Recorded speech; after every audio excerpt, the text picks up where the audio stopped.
ce plateau, on trouve tout le matériel que j'utilise pour faire mes fleurs, mes créations végétales.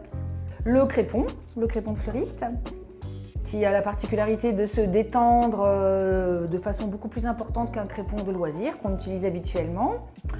Toutes les tiges métalliques de différentes épaisseurs, qui sont pour les pétales, le feuillage, les tiges principales. Le Floratape, en tous les cas ce ruban adhésif particulier qui sert à tiger les fleurs.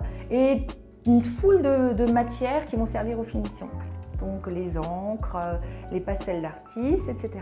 Le papier crépon, vous savez qu'on en a un peu une image simple, simpliste même, parce que vous savez qu'on a tous l'usage à un moment d'un papier très fin qui se détend très peu. Et cela, la particularité, c'est vraiment que c'est un papier qui va en fait prendre la forme, en fait, il va se modeler par rapport à une épaisseur plus importante et à un plissage très important. Le travail est surtout un travail de préparation.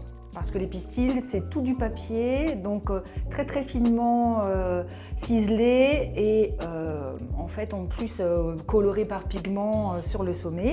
Et donc ce travail de préparation, finalement, c'est le plus important, puisqu'après le collage, c'est un aspect technique, mais l'essentiel du travail, c'est vraiment dans la préparation des papiers. La préparation des papiers, le soin du découpage, et puis vraiment, oui, la préparation de chaque élément, que ce soit aussi pour les feuillages, la coloration des... voilà. Et par exemple, les papiers avec des nervures. Donc chaque élément est préparé en amont et ensuite monté individuellement. On peut quasiment obtenir toutes les formes, y compris des formes naturelles autres que les fleurs, des champignons, des pommes. Avec un support, on peut s'adapter à n'importe quel projet. Bon. La parodie florale, elle est à cheval entre une création vraiment artistique et un travail de fleuristerie en tant que tel. On a un aspect technique qui est important. Bon, moi, je suis autodidacte, donc j'essaie de m'initier à des techniques anciennes qui s'inspirent justement de toutes sortes de procédés historiques.